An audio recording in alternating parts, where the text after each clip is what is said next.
They said his years were fading quietly. A 60-year-old veteran named Paul Cox living alone in the Montana mountains, going through days no one noticed. But one cold, misty morning beside an abandoned animal shelter, he found something that shouldn't have been left behind. A black dog trapped in a broken kennel, starving, trembling, and folding his paws together as if begging for one last chance. What happened when Paul knelt beside that forgotten creature would change both their lives forever.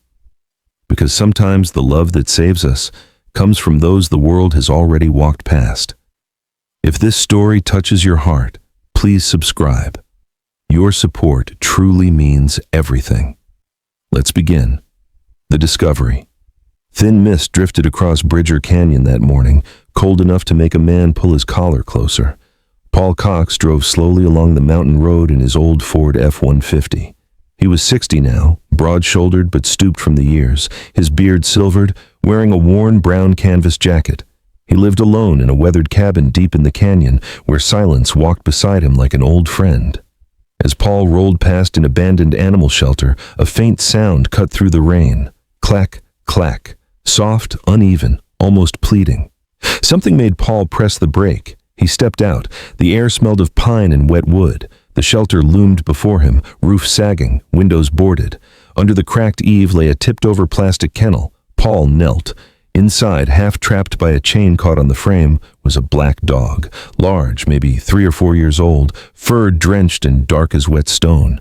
The dog trembled, not violently, but in a worn-out, exhausted way. What stopped Paul cold were its front paws, drawn close together, pressed gently into the narrow opening, the way a desperate creature begs without sound. Paul whispered, voice low and steady, "Easy now. I see you." The dog's eyes lifted, deep blackish brown, heavy with both fear and quiet hope. Not wild, not angry, just tired. So very tired. There were no tags, no notes, no footprints. Whoever left the dog had taken everything except the chain and the cold. Paul worked slowly until the chain loosened. The dog didn't run, didn't bark. It simply stayed, shoulders trembling as if waiting for permission to breathe again. Paul took off his jacket, still warm from his body, and draped it gently over the dog. Its eyes widened briefly at the unexpected warmth. "You didn't end up here on your own, did you?" He lifted the dog, surprisingly light under all that wet fur, and carried it toward his truck. As he settled it onto the seat, the dog let out a faint, broken whine. Paul caught one last look at the abandoned shelter, silent and indifferent. "This won't be the place you end," he said quietly. As he turned the key, the dog, still wrapped in his jacket, shifted closer, pressing its damp head lightly against his arm. Not a plea, not fear, just a fragile thread of trust offered to the first human who had stopped long enough to listen. The veterinarian. Morning light settled over Bozeman as Paul drove to the small veterinary clinic. The dog, he'd started calling him Bosco, lay curled on the passenger seat, still wrapped in Paul's jacket. Inside, Dr. Ellen Marwick, a woman in her late 50s with gray hair and sharp but gentle eyes, examined Bosco carefully. "He's dehydrated," she murmured. "Been stuck somewhere for a while. See the soreness in his paws?" He tried to free himself again and again. Paul felt something tighten behind his ribs. He imagined the dog trapped in that cold kennel, pushing, scraping, pulling, alone through endless nights. Dr. Marwick checked the chip beneath Bosco's skin inside. "Data wiped clean. Someone didn't want this fella traced." She rose. "This isn't the first one. Sheriff told me last winter some private security company shut down outside the canyon, left more dogs than they cared to admit. Most never made it off the mountain." The words sank into the room like falling snow, quiet, heavy. Bosco lifted his head, eyes dark and searching. When a metal tray clinked softly, the dog flinched. Paul saw it clearly now. His fear wasn't of people. It was of sound, the sharpness of metal, the echo of something remembered too well. "Not aggressive," Dr. Marwick said. "Just scared. He's a good one." Sheriff Harlan stopped by. "If you don't keep him, Paul, the shelter in Livingston might take him. Maybe, but they're full. Older dogs with unknown histories don't get many chances." Bosco pressed his 2 front paws gently on Paul's wrist. That same small, folded gesture from the canyon, not trained, not learned. Instinct. a plea born from hope and fear in equal measure. "I'll keep him," Paul said softly, "at least for now." Dr. Marwick handed him medicine and patted Bosco's head. The dog leaned into her palm, unsure, but willing. Outside, the wind had quieted. Paul opened the truck door, settling Bosco back onto the seat. For a long moment, the dog looked at him, not as an owner, not yet, but as someone who had paused when the world passed by. "You're safe with me now, boy." Building trust. The first days at the cabin were clumsy. Paul had never kept a dog before. The cabin was built for one chair, one mug, one lamp. He set a metal bowl of water too far from the hearth. Bosco stared, uncertain. When Paul set down the bag of kibble, it toppled, spilling with dry clicks. Bosco retreated, ears flat. Paul knelt, gathering the pieces. "We're both figuring it out. No shame in that." Bathing Bosco was a small disaster. Water sloshing, the dog shaking, sending sprays across the walls. Paul slipped twice. Bosco tried to make himself small, paws pulling together each time Paul moved too fast. "Easy, boy," Paul murmured, wrapping him in a flannel towel and sitting beside him on the floor until the trembling slowed. By the third day, Bosco followed Paul from room to room, never too close, never too far. When Paul chopped wood, the dog lay nearby, chin on crossed paws, watchful. When Paul made tea, Bosco appeared at his side with that gentle, folded posture. Paul noticed how the dog waited before approaching, always asking permission without sound.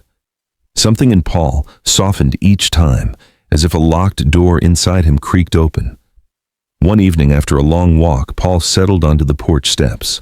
Bosco approached quietly, hesitating before lying beside him. The dog placed his head, warm and solid, against Paul's boot. Paul let his hand rest on the smooth fur, feeling the steady rise and fall of breath. In that small touch, two lonely lives braided together, not through grand gestures, but through presence shared and understood.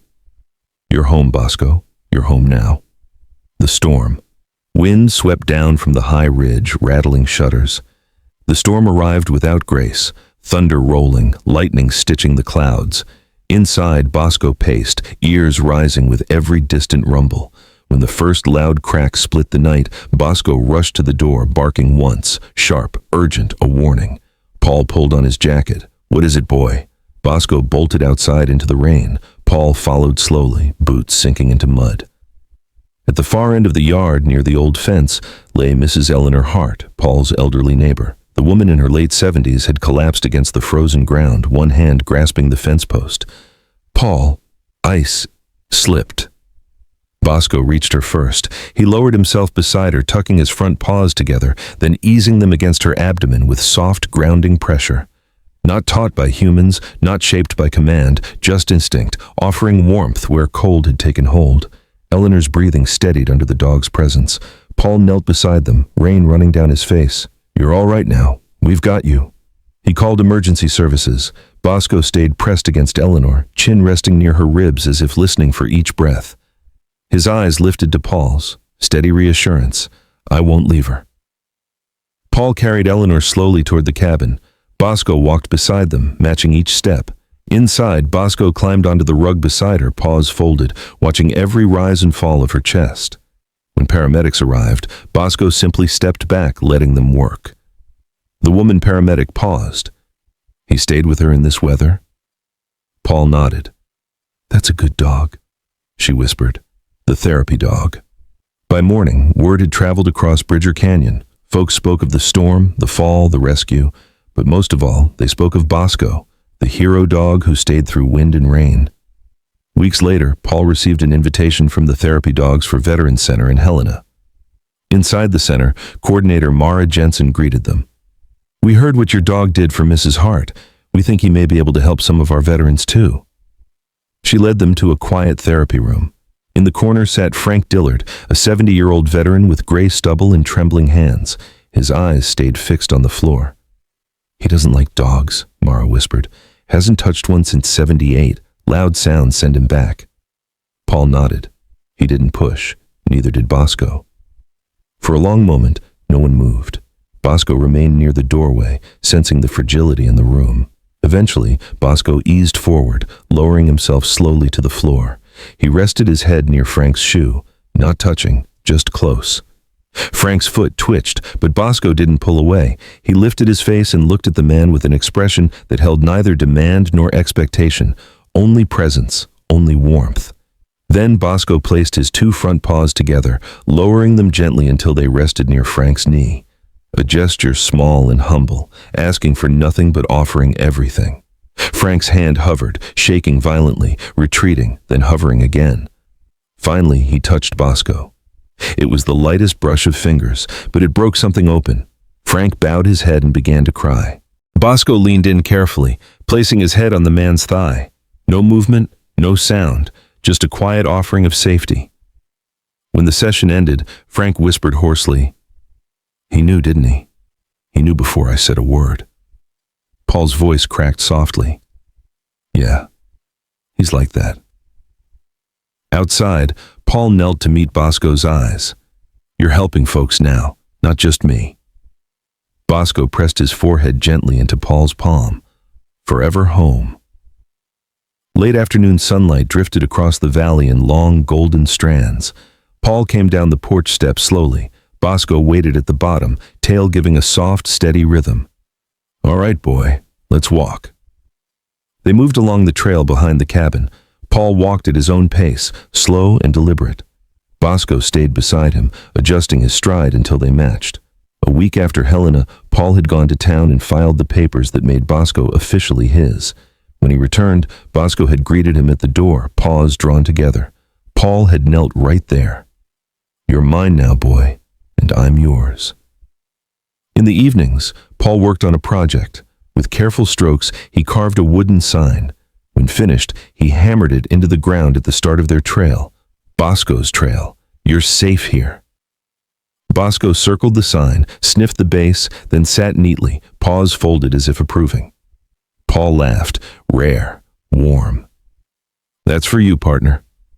From then on, Bosco ran freely across the meadow, no longer cautious, no longer shrinking. He chased leaves, turned his face to the wind, stretched his strides until he looked like a black streak of joy.